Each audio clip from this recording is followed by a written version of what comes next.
adiknya namanya siapa? Tiara. Tiara. Ya Bu, apakah ada yang bisa saya bantu Bu? Ini mau ngecek perkembangan anak saya, apakah termasuk orang yang autis atau tidak? Oh ya, sebelumnya Ibu udah tahu apa belum apa itu autis?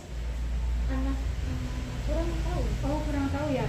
Ya baik, di sini nanti saya akan melakukan cek untuk perkembangan autis pada anak ibu, apakah anak ibu termasuk autis atau tidak. Nah, untuk tujuan dari cek autis itu sendiri yaitu untuk mengetahui sejak dini apakah anak itu mengalami autis atau tidak. Terus biasanya itu dilakukan pengecekan itu pada usia 18 bulan sampai usia 36 bulan. Kemudian juga selain itu adapun untuk jadwalnya itu sendiri dilakukan apabila ada indikasi Bu, seperti ibunya itu mengeluh atau dari ibunya, pengasuhnya, kemudian ada panitia padinya, kemudian panitia TPA, panitia guru TK-nya itu mengeluh anaknya itu kurang berinteraksi, kemudian komunikasinya juga kurang, keterlambatan dalam berbicara itu bisa. Kemudian adapun alat yang digunakan untuk deteksi dini autis ini sendiri yaitu adalah kita menggunakan chat, kemudian kita mengajukan 9 pertanyaan kepada ibunya, kemudian adapun 5 pertanyaan pada anaknya. Kemudian adapun yang selanjutnya yaitu resikonya. Untuk resiko tinggi autis itu sendiri yaitu apabila jawaban tidaknya itu ada di pertanyaan yaitu A5 dan A7, kemudian B2, B3 dan B2, B3 dan B1. Kemudian juga untuk resiko rendahnya itu sendiri yaitu apabila jawaban tidak itu pada pertanyaan A5 dan B3. Kemudian adapun kelainan perkembangan apabila anak ibu tidak bisa menjawab 3 pertanyaan. Kemudian apabila normal itu tidak termasuk dari pertanyaan tadi 1, 2, 3. Apakah ini udah kemudian misalnya mengalami resiko tinggi nih Bu, misalnya anaknya mengalami resiko tinggi itu ibu bisa langsung dibawa ke rumah sakit untuk mendapatkan penanganan dan fasilitasnya yang lebih lengkap. Nah, ini kita mulai aja ya Bu. Untuk pertanyaan saya ingin bertanya pada ibu terlebih dahulu, apakah anak senang diayun-ayun atau diguncang-guncangkan naik turun di paha ibu? Tidak. Tidak. Apakah anak tertarik memperhatikan anak lain Bu? Iya.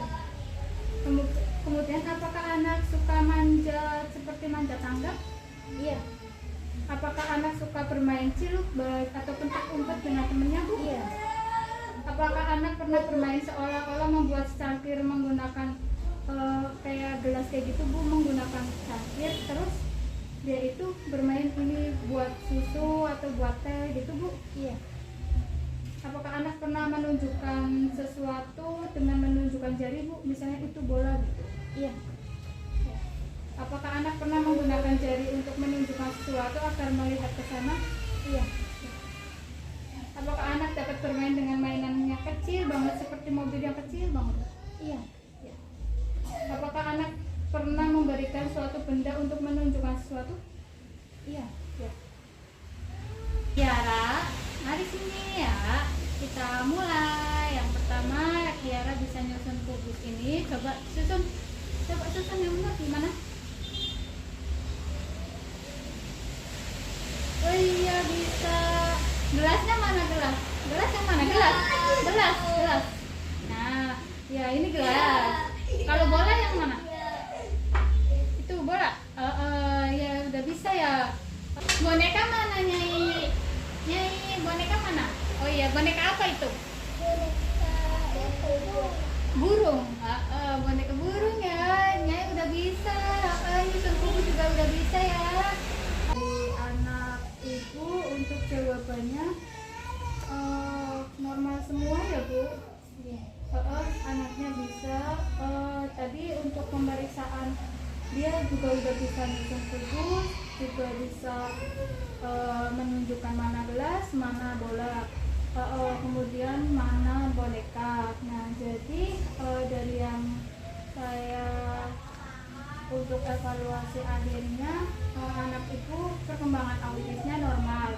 Nah, setelah ini apakah ibu ada pertanyaan lagi, Bu? Tidak ada. Nanti ini kan anaknya berumur 2 tahun ya, Bu. Nanti bisa dilakukan perkembangan lagi atau jadwalnya lagi apabila ada keluhan, atau setiap 6 bulan boleh. Baik, saya cukupkan untuk konseling atau deteksi dini pada autis pada anak ibu.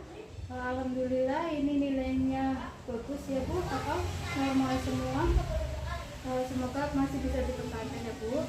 Terima kasih Ibu atas kunjungannya. Ini bisa dibawa untuk hasilnya, Bu. Ya, terima kasih. Ya, sama-sama. Ya.